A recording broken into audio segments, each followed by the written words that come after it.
wish I knew. Welcome back to My Husband is My Best Friend.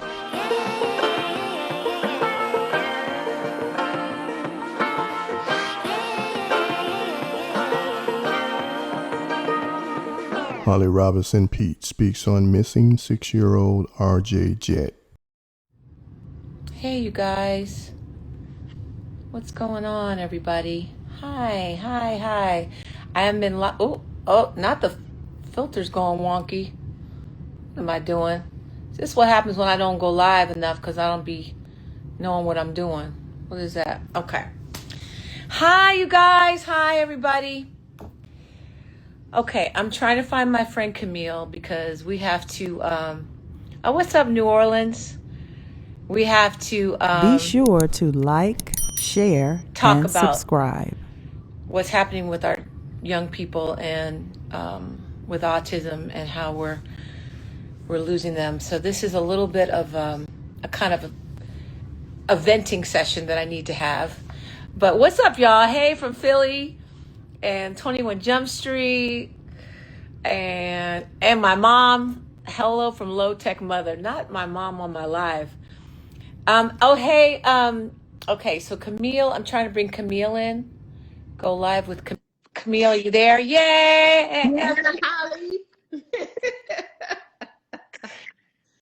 Hi, How are you? girl. I'm Yes. doing okay. I'm a little tired. I've been traveling and working today in Canada. But when I tell you I needed to talk to you so badly today, hello, everybody. I see everybody chiming in from all over. Hey, Yes. hi. And hi. Thanks Say for hi. having me on, Holly. Listen, any chance I get to talk to you, I'm happy because I know you get me. We get each other, and we just kind of are on the same frequency. But if you guys, everybody knows Camille, but if you don't know her, Camille, just say a little bit about who you are. Yes, I am the host of this platform and podcast called Moments of Joy, and I am a strong advocate for the autism community and special needs community, and an author, and the list goes on. But I am the most important, a very strong advocate for our community.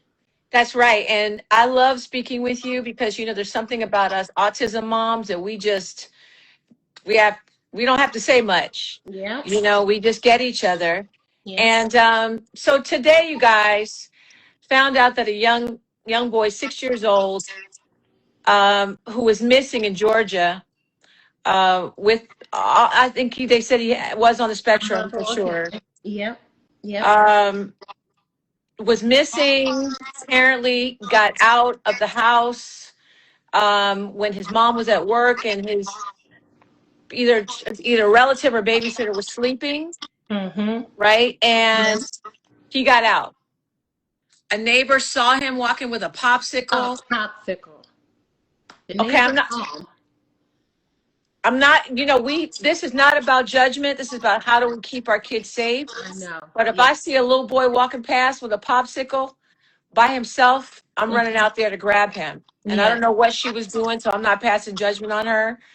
But that little detail kind of bothered me. So I see a lot of autism moms on here. Yes. And I love that because we do need a forum, a place where we can talk and connect. But not to mention, Camille, the little boy's name was RJ. Yeah. Now, that wore me out.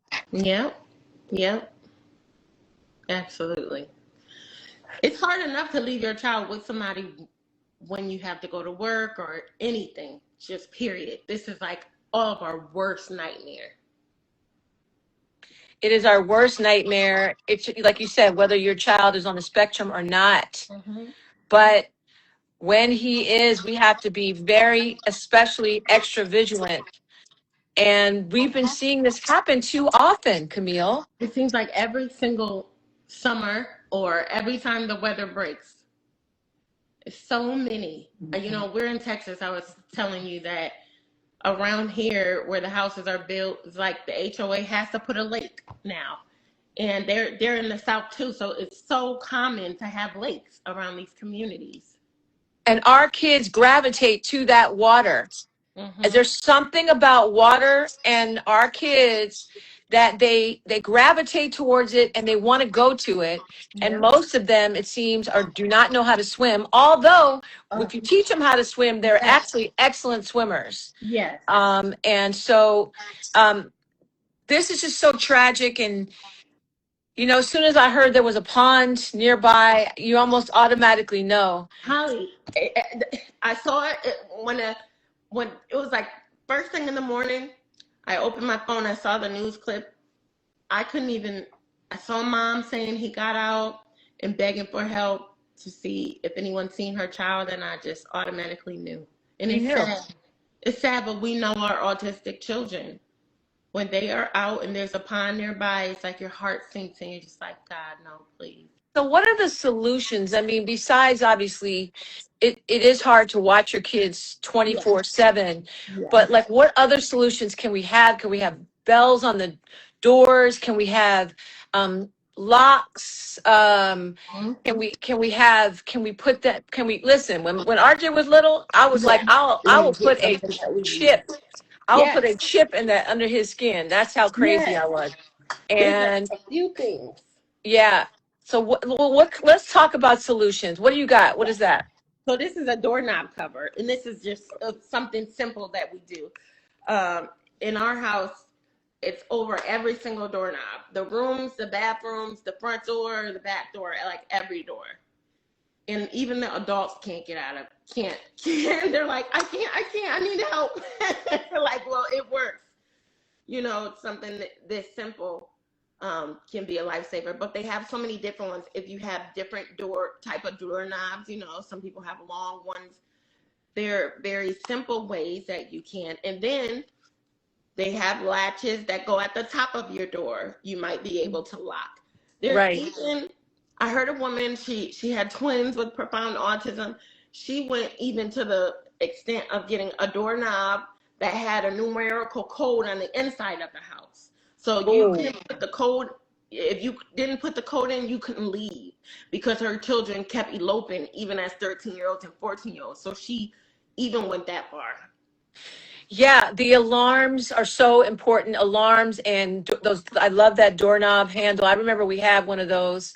Um the other thing, and we talk a lot, you and I have talked a lot about Avante Oquendo in 2014. I went to Queens to help look for him. If y'all remember that story, young man, nonverbal, got out and he was in Queens and school and they have him on video just walking right past the front desk. Person at the front desk wasn't paying attention. And he got out into the big crazy city and was gone for months. And they ended up finding him in the river, unfortunately. And then I think they got a law passed, Avante's law, where at these schools you have to have these alarms on these doors. Yeah. And the double side, someone's saying double-sided locks. Mm-hmm. And I have locks on all my doors and set the alarm to stay so I know when the doors open. Double-sided digital lock. So what I Yeah. love is the people that are watching us right now have thought this through. So we know there are solutions. We know there are ways to fix this or keep this from happening. Um, is it practical to really encourage parents to get their kids lessons, swim lessons? I mean, does that help in these situations? Obviously, do you know what I mean? I mean, I don't want to I sound like, know. oh, go get your So, kid, teach your kid how to swim. But that was one of the first things that I did with well, Arjun. so my son, he's autistic, but he also has intellectual disability. So now you're talking about apples and oranges. He's autistic and he does not understand. So for him right now, we can't even teach him how to swim. Well, first of all, so he just doesn't understand some of the smallest things. So for some children, it isn't practical. So we definitely have to be hyper vigilant. I don't know what happened in that situation, and by saying this, in no means am I judgmental, but Mason cannot leave my sight. Like if he's gone for 30 seconds, I'm like, what are you doing, Mason? Where are you? It does give us some type of PTSD because you can never relax.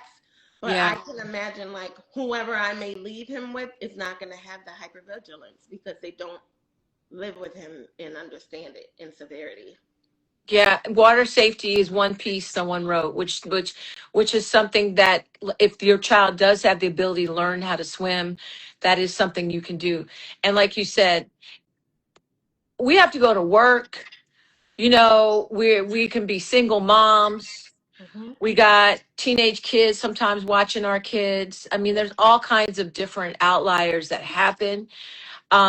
But if you're just joining us, I'm talking to Camille, who is an amazing autism mom and advocate, and we were both just devastated to hear about this young boy named RJ Jett.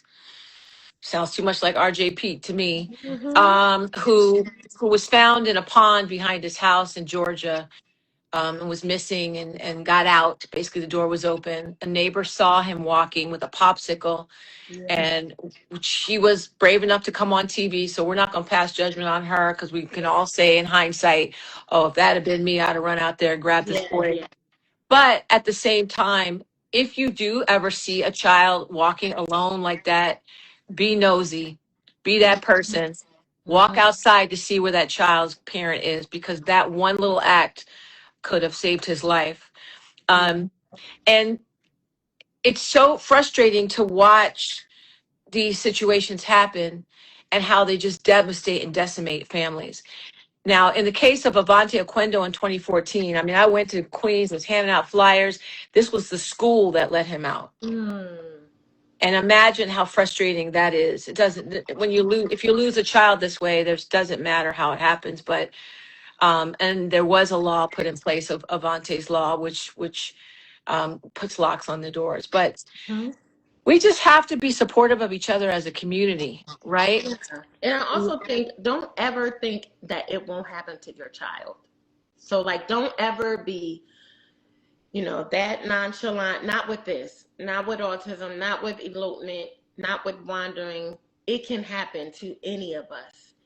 And so someone put in the comments air tag angel sense. So if that's on your child, the watches and the different things, then you know where they are. If they do get out, then you're like, oh, where are they?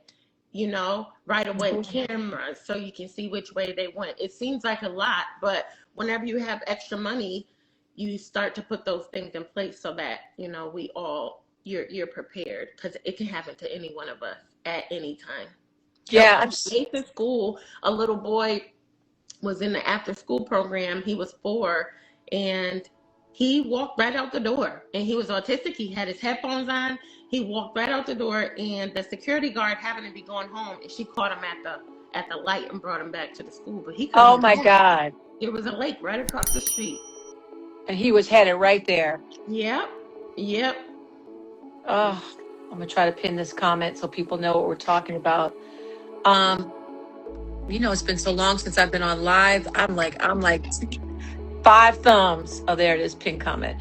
Yeah, so those kind of situations, be nosy, get in people's business. Yeah, someone said they read earlier that he was at his sister's place and that apparently they were taking a nap. Yeah. And that's so sad.